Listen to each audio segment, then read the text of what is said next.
US President Donald Trump says the US has reached a trade deal with Japan. Trump says the agreement will see Japan invest $550 billion in the country. President Donald Trump has announced a trade deal with Japan that he said will result in Japan investing $550 billion into the United States. Japanese goods will now be facing tariffs of some 15%. That's instead of the 25% tariff. The cameras were still flashing when Donald Trump stepped to the podium, beaming with pride. He called it the biggest trade deal in American history.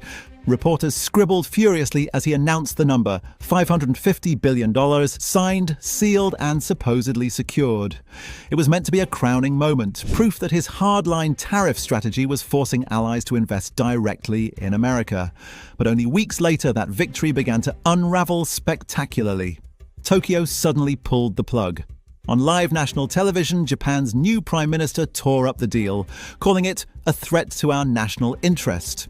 What began as a photo op at the White House had morphed into a diplomatic earthquake. According to Reuters, Japan's finance ministry flatly refused to transfer even a single dollar until Washington gave up control over how the money would be used. The yen tumbled, Wall Street panicked, and the White House seethed. Because this wasn't just Japan saying no, it was Asia sending a message: enough. And behind that message lurked a question now echoing through every capital in the Pacific. Has America finally lost control of its closest allies? On October 1st, 2025, Japan's chief negotiator Ryo Akazawa stepped before the cameras and publicly denied that Washington would have exclusive discretion over Japan's pledged funds. Tokyo, he said, would retain project selection power through its own development bank. The statement may have sounded procedural, but politically it was a direct challenge to Washington's authority. Within hours, markets sensed trouble. Analysts realized the Trump-Japan partnership framework, unveiled only months earlier, might not survive its first quarter. Trump had revealed the accord with full fanfare in July 2025, standing on the White House lawn surrounded by American automakers and energy executives. He described it as the largest trade accord ever signed. The agreement, he claimed, would lower tariffs on Japanese exports from 27.5% to 15%, while directing hundreds of billions of dollars from Japanese investors into US industries: shipbuilding, liquefied natural gas, semiconductors, and energy infrastructure. According to Bloomberg, Trump boasted that America will pocket 90% of the profits. The optics looked triumphant. Yet behind the smiles, negotiators on both sides privately warned that the framework was legally flimsy and dangerously one-sided. It wasn't a formal treaty and just a political understanding open to interpretation. Inside Japan's ruling Liberal Democratic Party, backlash was swift.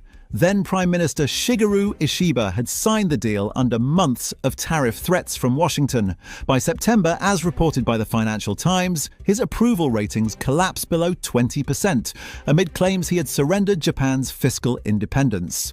When he resigned, critics called his final act less diplomacy than capitulation. Enter Sanai, Takaichi, sworn in on October 4, 2025, as Japan's first female prime minister. She won the party leadership by vowing to re-examine unfair commitments.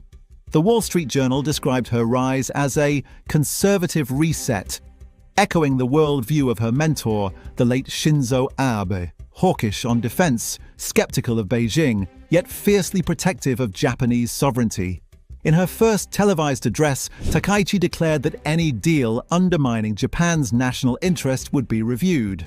Those few words froze Washington's optimism. Commerce Secretary Howard Lutnick, the architect of Trump's trade framework, told reporters that the United States expects all partners to fulfill their commitments. Behind closed doors, however, Treasury officials worried that Tokyo might reroute its promised capital through domestic channels instead of sending it directly to US agencies. Reuters later confirmed those fears. Japan was setting up a state-backed investment facility within the Japan Bank for International Cooperation to oversee the funds, effectively keeping control in Tokyo's hands. Markets reacted instantly. The yen briefly strengthened on speculation that Japan would slow the dollar transfers, while shares of US defense contractors, prime beneficiaries of the deal, fell nearly 6%. The Financial Times interpreted the move as a quiet revolt against Washington's economic coercion. Then the pattern spread. In Seoul, South Korea, the city faced similar pressure. It had signed a $350 billion framework promising tariff relief in exchange for investment. But after Japan's defiance, Seoul's national security advisor told Reuters, "We are not able to pay $350 billion in cash." Trump had insisted that payments be made up front. South Korea flatly denied any such obligation. Asia, it seemed, was no longer following Washington's script. Upon returning to the United States, former President Trump expressed his frustrations during a televised cabinet meeting, stating emphatically, "We made the best deal ever and Japan's already walking away." This comment underscored his administration's ongoing commitment to pushing for favorable trade agreements. In a bid to solidify and expand U.S. economic interests, the administration doubled down on its efforts. Bloomberg News further reported that Howard Lutnick, a key advisor, took the initiative to establish a new U.S. investment accelerator. This federal office was tasked with strategically determining how allied capital could be effectively allocated. Its focus areas included crucial sectors such as energy terminals in Alaska, which are essential for the country's energy independence, and advanced semiconductor manufacturing plants in the Midwest, pivotal for technological innovation and national security. The catch? Foreign governments would get only a 45-day consultation window and no voting power. For Tokyo, that was unacceptable. On October 1st, Akazawa reminded reporters that Japan's contribution falls within the range where there will be no foreign exchange impact. It was a diplomatic warning that Tokyo alone would control the pace and volume of any disbursement. Currency desks understood the message. Japan could stall the entire process indefinitely. This outcome stunned Washington. The Trump administration had expected Japan's conservative leadership to be its most dependable ally. Instead, the country once central to the Indo-Pacific Alliance was now resisting America's most ambitious economic initiative in Asia. The relationship had already been strained. In the early 2020s, when Trump reinstated 25% reciprocal tariffs on imported autos, Japan had responded with rare defiance. Then Prime Minister Ishiba declared Tokyo will not be taken advantage of. That defiance laid the groundwork for today's confrontation. Under Takaichi's leadership, the political landscape shifted dramatically, transforming resistance to Washington's directives from a potential political liability into a rallying point for her supporters. Her constituents held a deep respect for the long-standing alliance with the United States.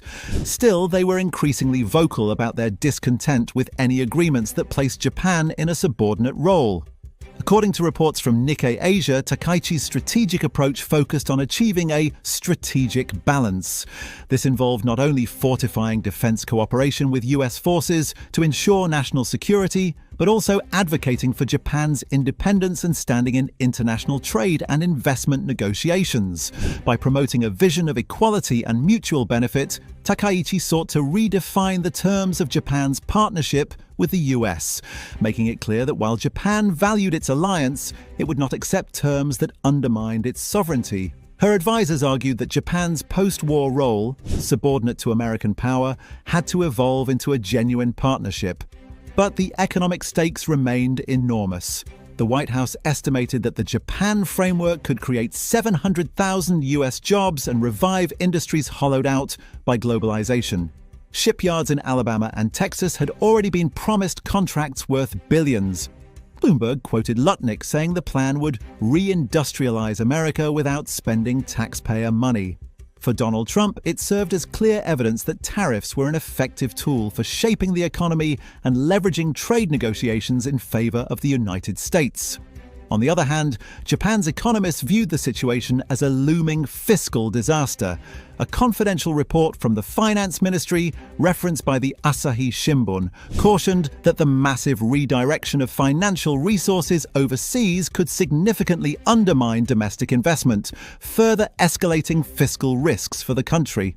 With Japan's national debt already exceeding an alarming 260% of its gross domestic product, GDP, even seemingly minor symbolic financial transfers of such magnitude could trigger instability in the bond markets and create apprehension among investors.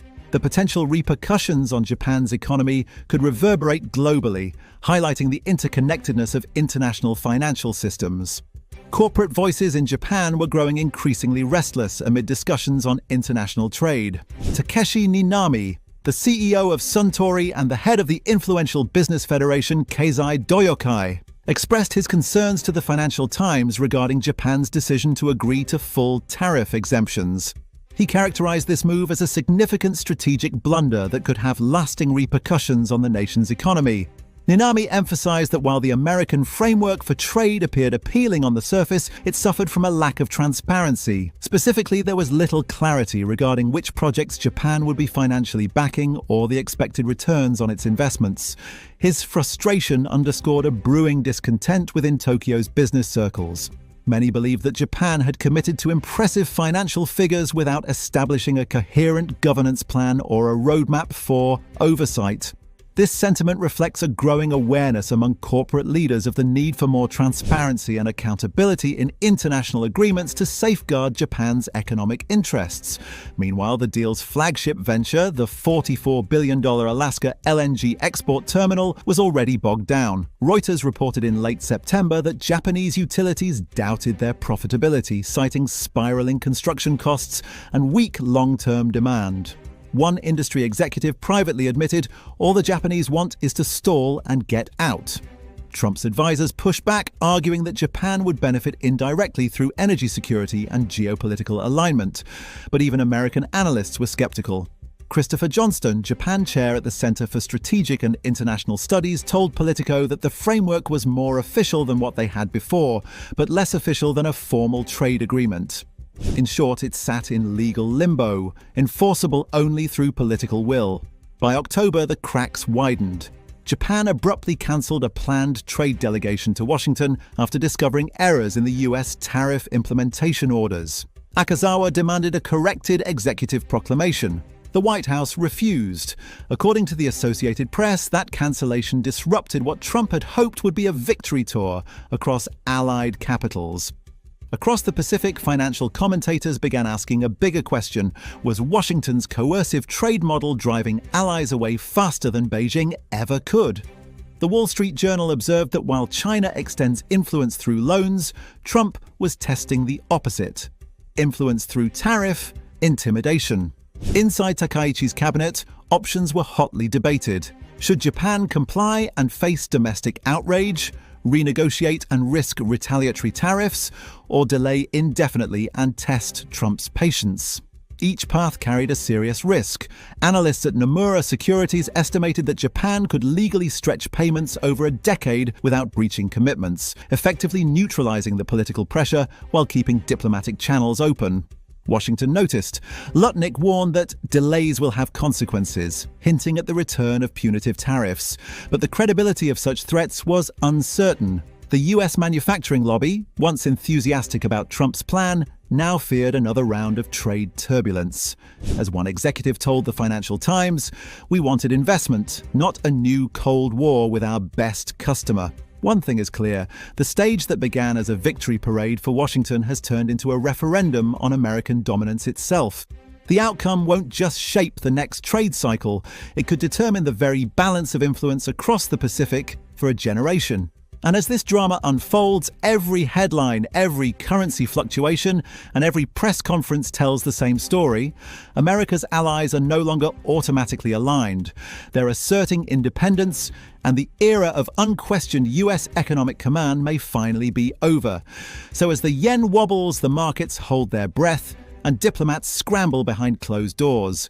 One question remains: has Japan's quiet defiance marked the beginning of a new Asian century, one where Washington's word is no longer law? If you found this analysis insightful, make sure to like, subscribe, and check out our next deep dive video exploring how shifting alliances are redrawing the global map of power and trade.